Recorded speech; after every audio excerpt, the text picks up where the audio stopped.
함께 기도하겠습니다. 사랑의 아버지 하나님, 은혜를 감사합니다. 저희들에게 우리 주님 찾아와 주셔서 우리에게 하나님의 사랑의 이야기를 전해주신 우리 주 예수 그리스도가 우리에게 생명의 주가 되지 아니하셨으면 우리는 영원토록 영원하신 아버지 하나님 알 길이 없었던 그와 같은 참으로 참담한 사람들이었음에도 우리 하나님께서 저희들을 불쌍히 여겨주시며 우리를 찾아와 주셨기에 우리가 이제 긍휼을 얻은 자, 주의 백성이 된 자, 주님을 영접한 자, 주님과 동거동락하는 자 되게 하셨사오니 감사합니다. 오늘도 저희들에게 우리 주님의 놀라운 사랑의 이야기를 들려주실 때 그 이야기로 우리의 영혼들이 기쁨을 얻게 하여 주시옵소서. 서로 사랑이 되게 하여 주시옵소서. 예수님의 이름으로 기도드립니다. 아멘. 자, 하나님 말씀 나눕니다. 오늘은 누가복음 7장 36절로 38절입니다. 누가복음 7장 36절로 38절입니다. 한 바리새인이 예수께 자기와 함께 잡수시기를 청하니 이에 바리새인의 집에 들어가 앉으셨을 때에 그 동네에 죄를 지은 한 여자가 있어 예수께서 바리새인의 집에 앉아 계심을 알고 향유 담은 옥합을 가지고 와서 예수의 뒤로 그 발 곁에 서서 울며 눈물로 그 발을 적시고 자기 머리털로 닦고 그 발에 입 맞추고 향유를 부으더라. 아멘. 자, 오늘 본문은 새로운 본문으로서 36절로 사실은 누가복음 7장의 마지막 절인 50절까지 계속 연이어지는 새로운 하나의 이야기입니다. 그런데 이 본문이 원체 길게 되어 있고 또 중간에 예수님께서 비유로 말씀하신 부분도 있어서 편의상 여러분들과는 이 말씀을 좀 나누어서 말씀을 상고하며 이 말씀을 통해서 저희들이 반드시 들어야 할 말씀이 무엇인지를 때에 따라 돕는 성령의 역사를 통해서 듣게 될 줄로 믿고 함께 말씀을 나눕니다.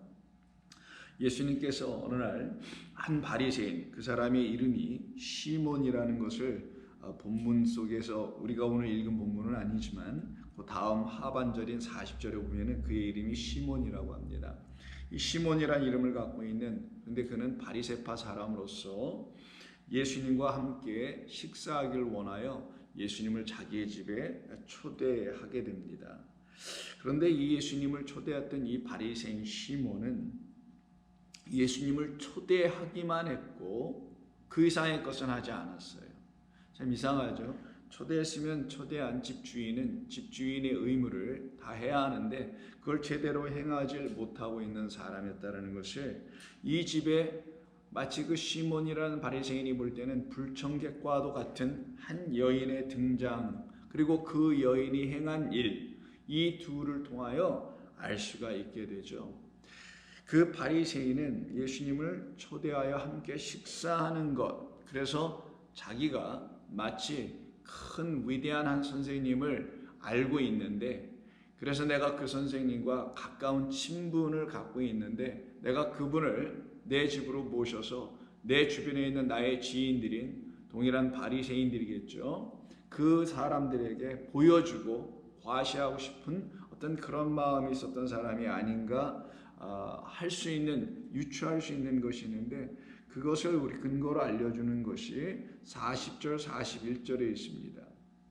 40절만 봐도 있네요.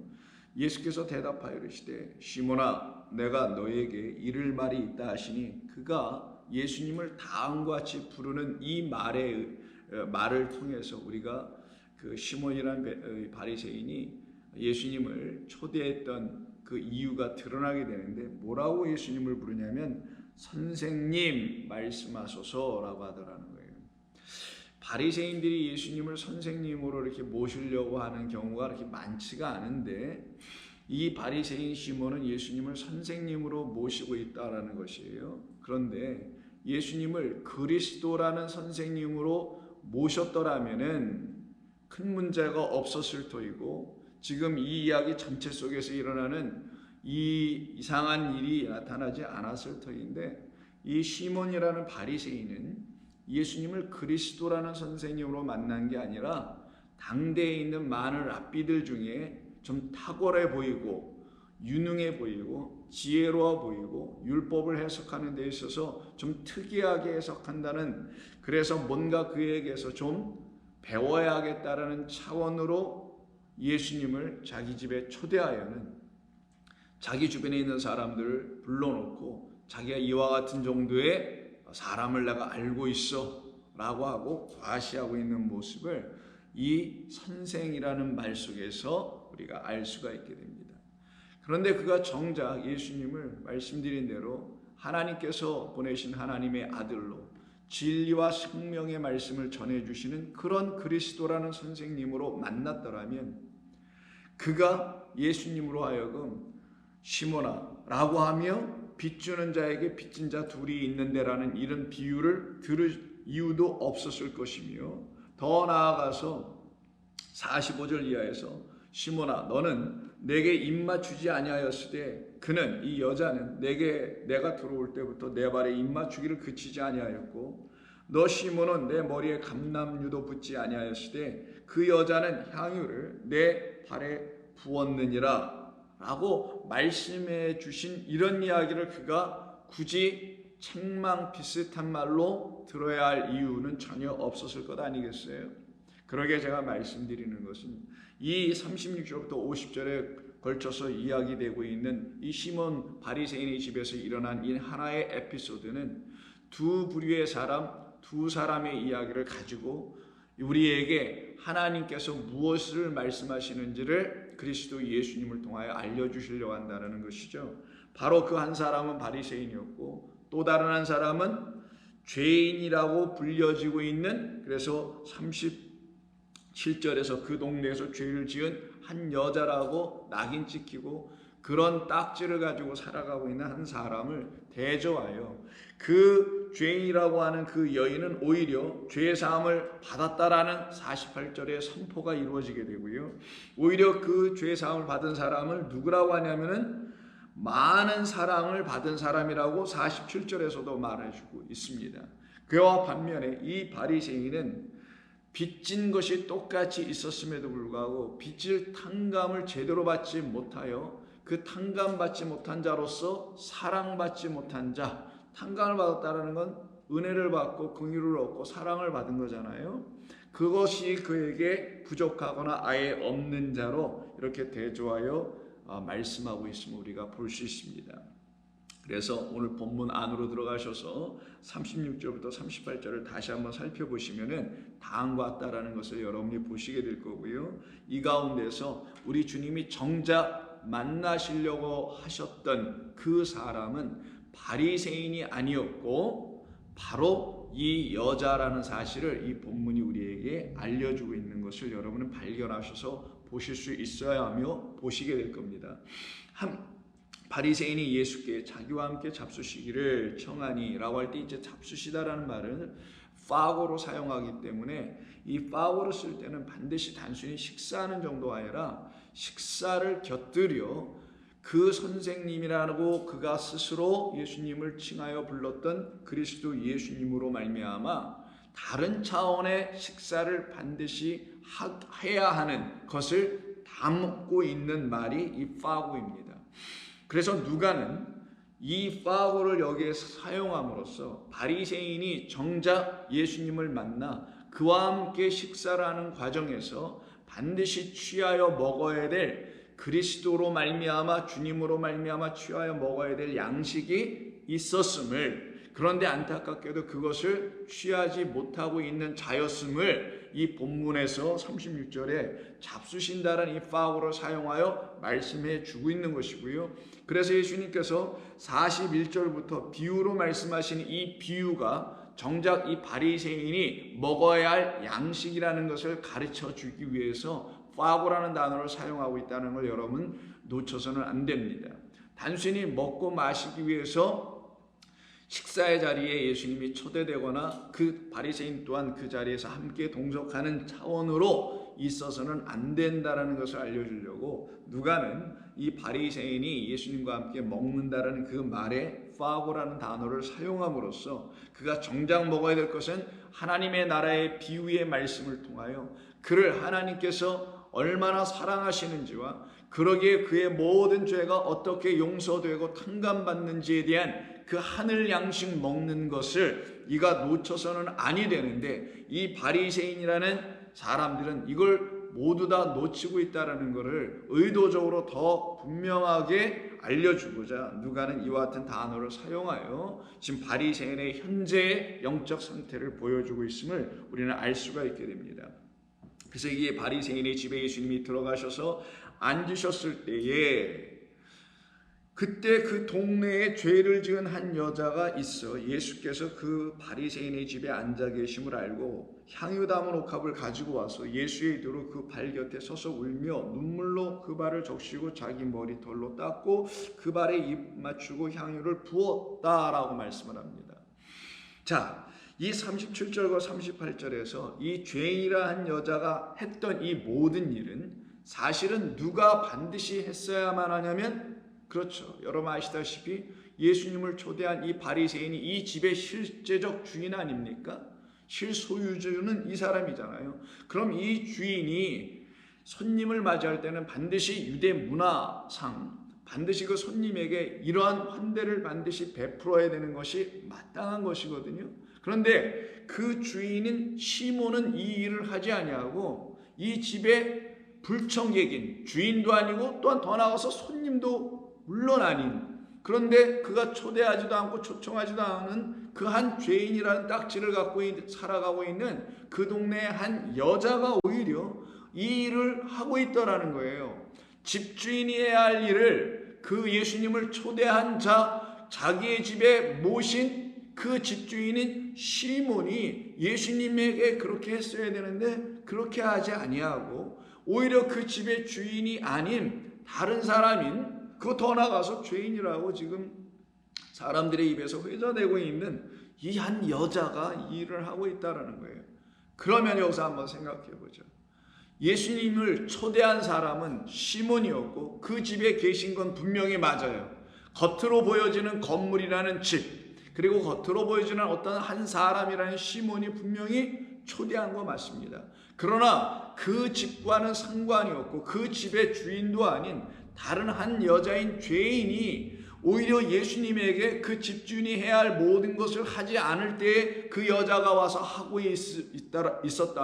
있다면 실제로 예수님을 초대한 사람이 누구이냐는 것을 이 본문이 우리에게 알려주는 것 아니겠습니까? 그리고 예수님은 정말 누구의 집에 지금 들어가 계신지를 알려주는 것 아니겠어요? 겉으로 올 땐 시몬의 집에 들어가 계시고 앉아 계시고 식사하시는 것처럼 보여져 있지만 실상 예수님께서 들어가 계셔서 앉아 계시고 식사를 하고 계신 집은, 그래서 함께 파고하고 계신 그 집의 주인은 사람들의 입에서 죄인이라고 회자되어 있는 이 여자의 집이었다라는 겁니다. 그 여자의 집, 그 여자 자체가, 그 여인 죄인 자체가 하나의 집으로서 그의 집 안으로 들어가시고 그의 영혼 안으로 들어가셔서 그와 함께 먹고 마시게 되는 놀라운 역사의 일이 일어나야만 된다는 사실을 유일하게 알고 있었던 사람은 오히려 바리새인이 아니라 죄인인 여자였다라는 거죠. 그 여자가 그러기에 죄인으로서 예수님을 영접하고 있다라는 사실입니다. 오히려 죄가 없다고 라고 생각하고 있는 이 바리새인은 예수님을 온전하게 환대하거나 영접한 사람이 되지 못하고 오히려 자기들이 생각할 때는 그래서도 안 되고 그렇게 해서도 안 될 한 여자가 와서 예수님에게 이와 같은 일을 하고 있다는 것이죠. 그러면 우리는 여기서 중요한 말씀을, 주님의 음성을 들을 수 있을 것입니다. 그것은 다름 아닌 당시에 이 바리새인들이 바라보았던 죄란 다름이 아니라 자기들이 소속해 있는 유대 종교 안에서 그들의 가르침으로 말미암아 갖게 된 죄에 대한 이해와 죄인에 대한 정의로 말미암아 그들 스스로가 구분하여 정죄하고 있는 개념으로서의 죄가 하나의 죄에 대한 이해였을 것이고요. 또 더 나아가서는 당시의 모든 사회, 그 시대와 그 사회 속에서 살아가고 있는 사람들이 갖고 있는 사회적인 통념에 근거하여 이건 죄야 저건 죄가 아니야, 이런 사람 이런 부류의 사람들은 죄인이야, 저런 사람들은 의인이야 라고 나누고 있는 당시의 사회 공동체의 어떤 통념에 근거하여 그들은 죄를 논하고 있었던 사람들이었다라는 것이죠.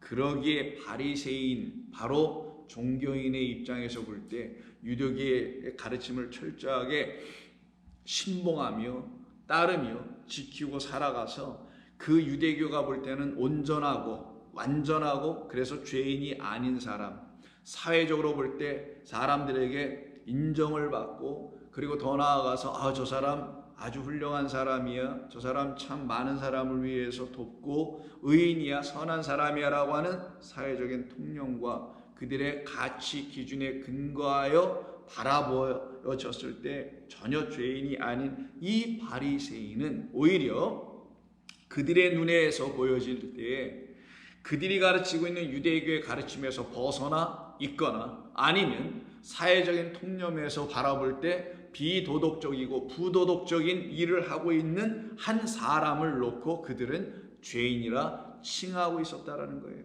그런데 성경은 무엇이라고 말하나요? 종교가 말하고 있는 어떤 가르침이 말하고 있는 기준과 틀에 의해서 죄인으로 혹은 의인으로 나누어진다고 가르치던가요? 아니면 모든 사람이 다 죄인이라고 말하던가요? 모든 사람이 다 죄를 범하였으며 하나님의 영광에 이르지 못하더니 라고 하시는 말씀이 바로 이 본문에서 죄인이라고 칭하고 있는 이 바리새인들에게는 반드시 들려줘야 될 말씀이었는데 그들은 그렇게 보지 않았다라는 것이죠.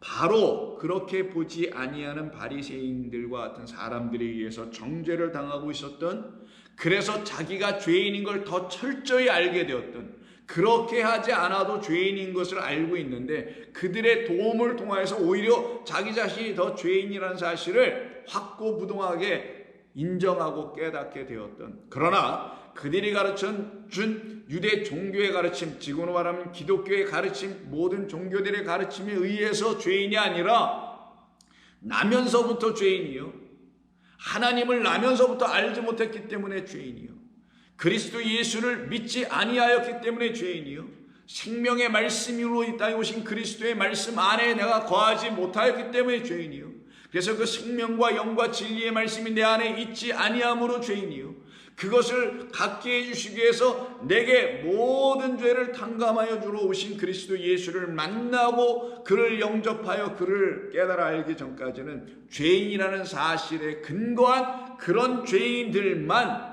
이와 같은 여자처럼 울며 자기의 눈물로 예수님의 발을 씻기고 자기가 갖고 있는 그 향유를 붓는 역사가 반드시 나타나게 되는 것입니다. 그런데 이 바리새인에겐 그 같은 일이 일어나지가 않고 있었던 겁니다. 그럼 우리 주님께서 정작 이 바리새인의 집에서 만났던 사람은 바리새인이 아니라 죄인인 한 여자였던 것이죠.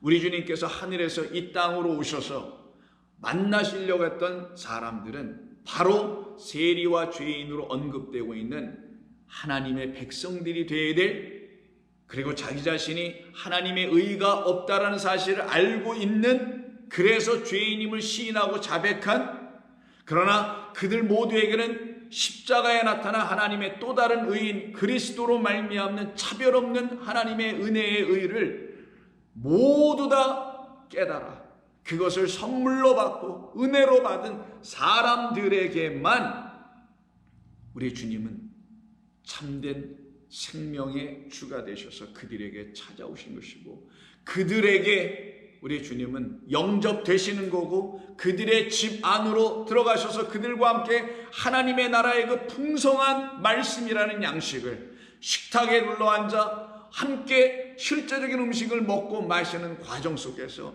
그 기쁨의 나라, 영원한 생명의 아버지의 나라에 대한 이야기를 허심탄회하게 다 터놓고 이야기할 수 있는 복된 사람들로 우리 주님이 찾아 만나러 오신 것이죠.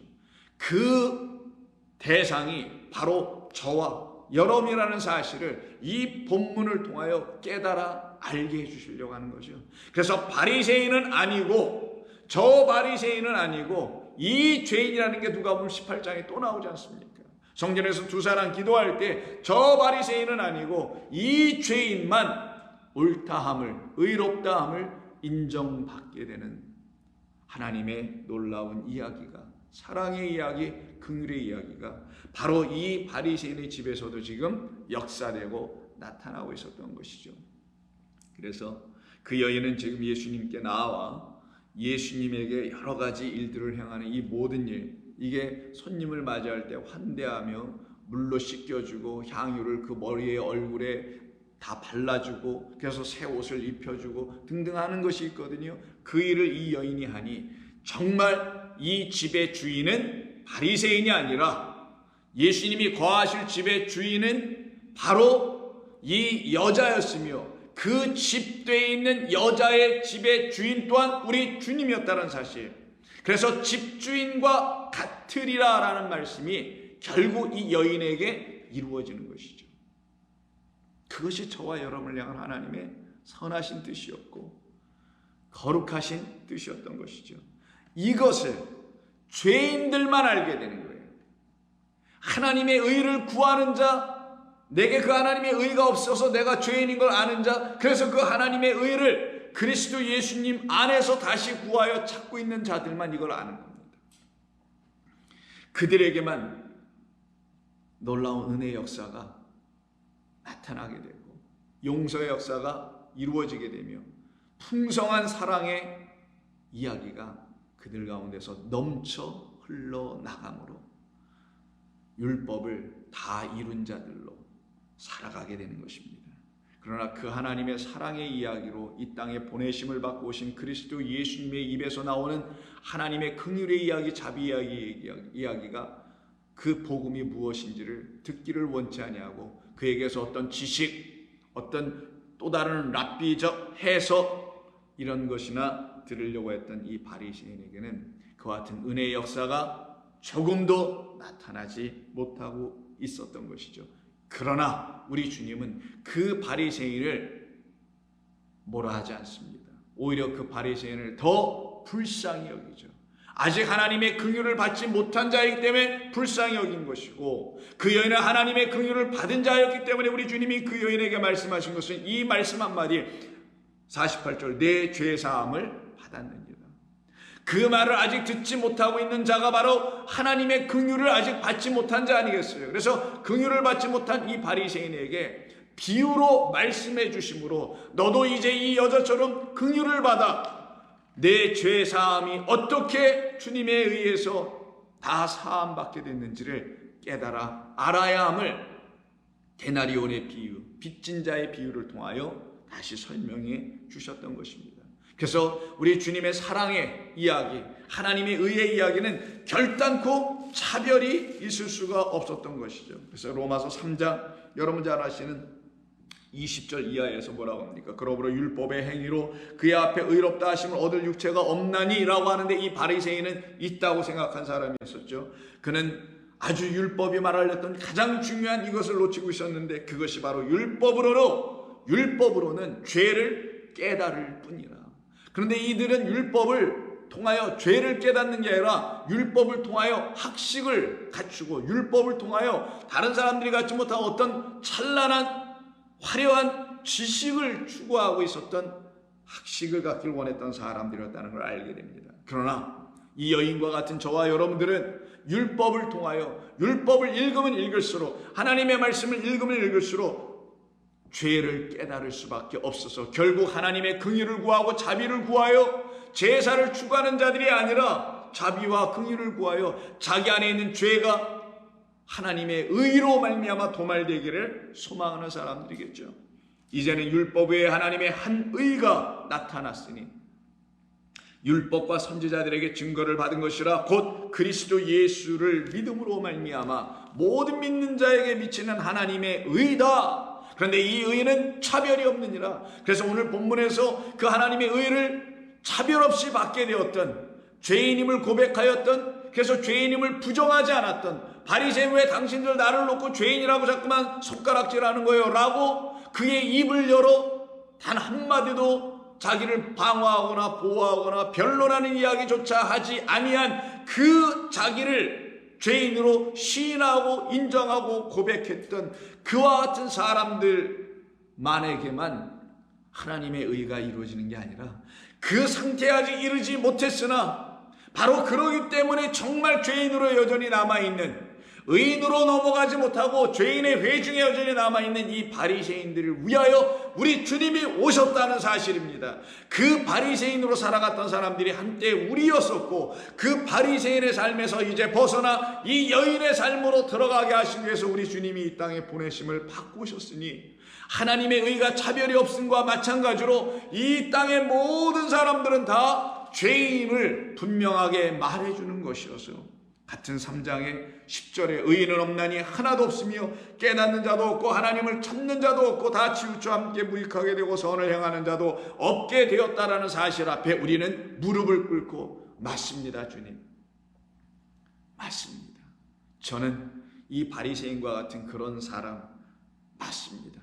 주님이 이 땅에 오신 이유도 몰랐고 나를 위해서 행하신 일이 무엇인지도 온전히 알지 못했던, 단 하나 교회가 가르치고 전통이 가르치고 기독교 교리가 가르치는 틀에 묶여서 그것을 그대로 수용하여, 나는 예수님을 수용한 게 아니라, 예수님을 영접한 게 아니라 그들의 가르침을 그대로 수용하여 그것이 마치 나의 믿음이냐 신앙이냐 고백이냐 그들의 말을 빌려 차용하여 내 입에 담아 내가 말하고 시인하고 했었던 것뿐이었음을 내가 인정합니다. 그러나 이제 나는 다시 이 여인과 마찬가지로 우리 주님의 말씀을 내 말로 다시 갖고, 우리 주님의 하신 말씀의 모든 비유의 뜻과 행하신 모든 일들을 통하여 나타난 표적들을 통해서 나는 반드시 우리 주님이 누구이신지를 알기를 소망하는 사람이 되겠습니다.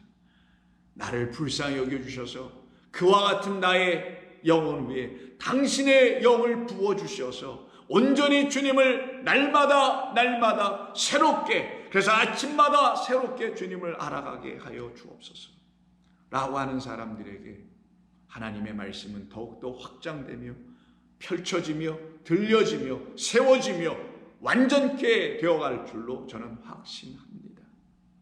그래서 이 여인이 이 집에 찾아 들어올 때의 그 모습을 기록한 37과 38절을 보면 여기는 동사가 2번 정도 사용되고 나머지는 전부 다 분사로 사용되는데, 분사는 어떤 행하는 모습을 계속 반복적으로 연속해서 보여주는 거죠. 먼저 보시면 그 동네에 죄를 지은 한 여자가 있어 예수께서 바리새인의 집에 앉아 계심을 알고라고 하는 말이 있죠. 이때 알고가 그 첫 번째고요. 그리고 두 번째는 옥합을 가지고 와서, 향유 담은 옥합을 가지고 와서라고 하는 두 번째 분사가 있고요. 세 번째는 예수의 뒤로 그 발 곁에 서서라는 말이 있고요. 그 다음에는 동사들이 나옵니다. 그 발을 적시고 머리로 닦고 입을 맞추고 이런 것은 다 동사예요. 그래서 37절에서 38절 상반절까지 연속 3번에 걸쳐서 나타나는 이 분사를 우리가 좀 주의 깊게 바라봐야 됩니다.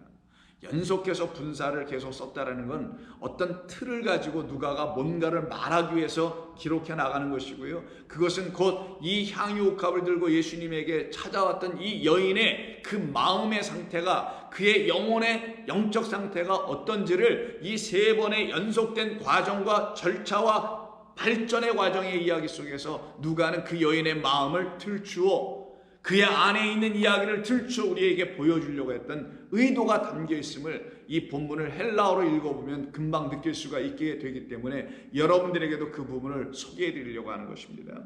이때 첫 번째 알고라고 되어 있어요. 이때 알고. 이 본문 36절부터 50절에 걸쳐서 알고라는 말이 또 한 번 나오는데, 그것이 어디 있냐면은 그 39절에 예수를 청한 바리새인이 그것을 보고, 즉 여인이 예수님께 행했던 모든 것을 보고 마음에 스스로 말을 해요. 자기 자신에게 이 사람 예수가 만일 선지자라면 자기를 만지는 이 여자가 누구이며 어떠한 자 곧 죄인인 줄을 알았을 것이다 라고 할 때 이때 알았다라는 말 한 번 더 나옵니다.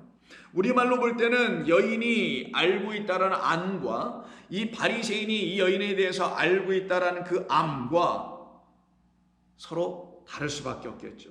그래서 바리새인이 알고 있다는 39절에 알았다는 건 그냥 기노스코, 어떤 지식 차원을 아는 것을 쓸 때 쓰는 말이고요. 그런데 이 여인이 알았다고 할 때 뭘 알았냐면 예수님이 바리새인의 집에 들어와 계셨다는 걸 알았다라고 하는 이 알았다라는 이 말은 에피기노스코를 씁니다. 에피라는 전치사가 더 들어가서 기노스코를 강조하는 모양으로 쓰고 있지만 이거는 깨달아 알다라는 의미를 말할 때 사용하는 단어예요. 자, 그렇다면 바리새인에게는 있지 않은 건 이 여인에게 있었던 거고, 여인에게 있었던 것이 무엇이었냐면은 깨달아 아는 것이었는데, 이것이 바리새인에게 있지 않고 그는 그냥 아는 것, 겉으로 드러난 것만 보고 아는 것. 그런데 이 여인은 겉으로 드러나는 것만 보고 아는 정도가 아니라, 즉 예수님을 겉으로 보고 아는 정도가 아니라 그의 안에 있는 것, 그분이 정작 누구이신지는 그분의 안에 있는 그의 말과 그의 생각과 그의 가치관과 그의 모든 것을 들어봐야 하는 것 아니겠어요? 그래서 보이지 않는 그 하나님의 음성과 말씀으로 이 땅에 오신 그리스도를 알아 깨달아 본 자라는 거예요. 그래서 에피기노스 그렇습니다. 이 여인을 보십시오. 예수님께서 자기 집에 오신 게 아니라 바리새인의 집에 가셨잖아요. 자기 집에 오실 줄 알았는데 바리새인의 집에 갔다라는 것으로 여러분 들리지 않습니까? 예수님은 나의 집에 오셔야 되는데 바리새인의 집에 갔어요. 근데 바리새인은 성경에서 예수님에 의해서 어떤 사람들로 취급됩니까? 화 있을진저, 하나님의 말씀을 깨닫지 못하는 자들, 자기들의 생각에 붙잡혀서 스스로 말하는 자들. 그래서 이 바리새인도 39절에서 스스로 자기 안에서 자기에게 독백하듯이 말하고 있는 자 아니었습니까?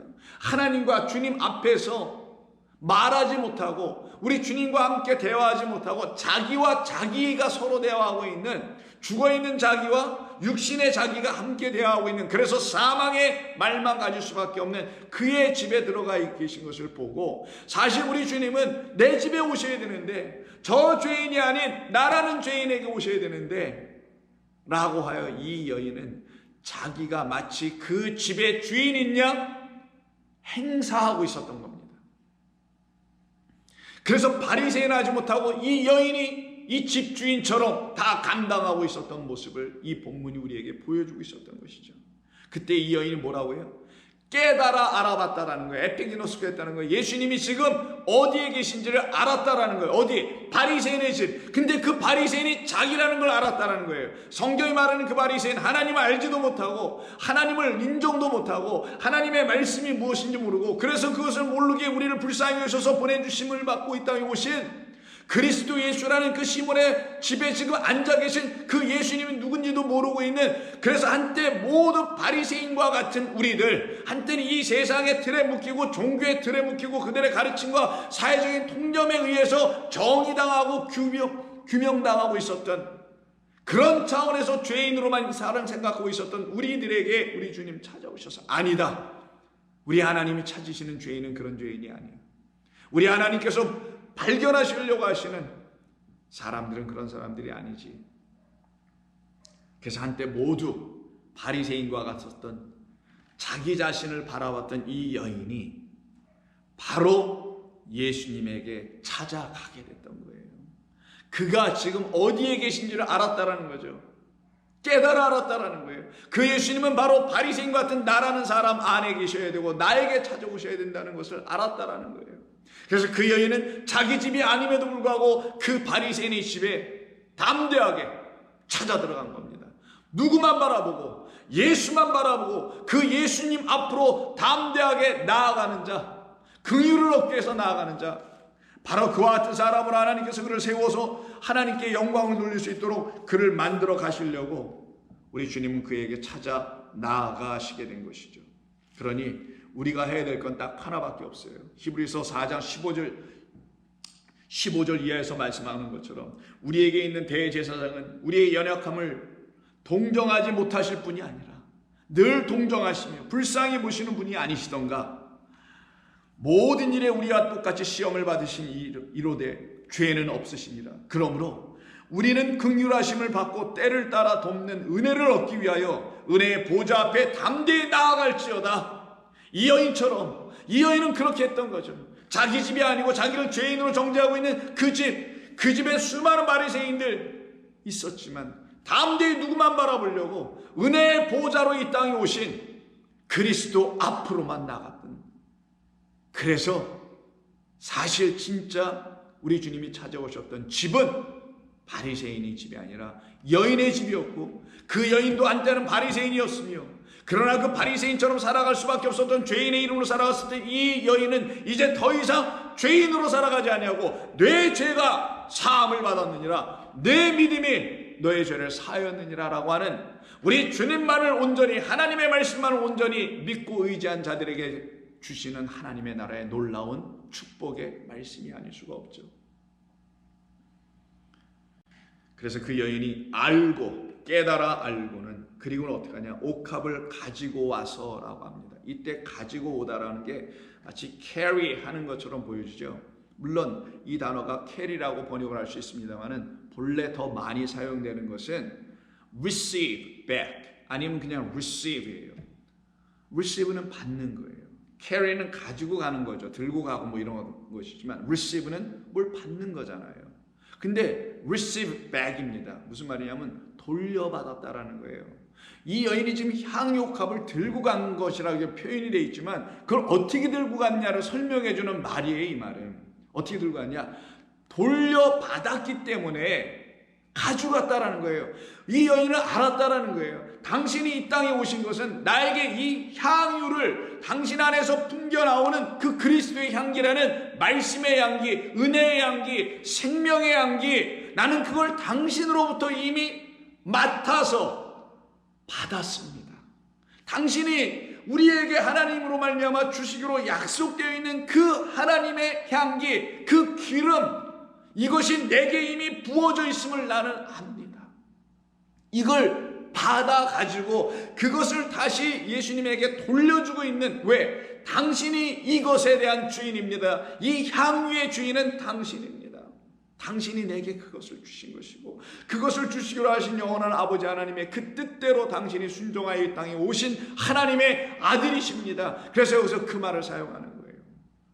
그리고는 어떻게 합니까? 예수의 뒤로 그 발 곁에 섰다라고 합니다.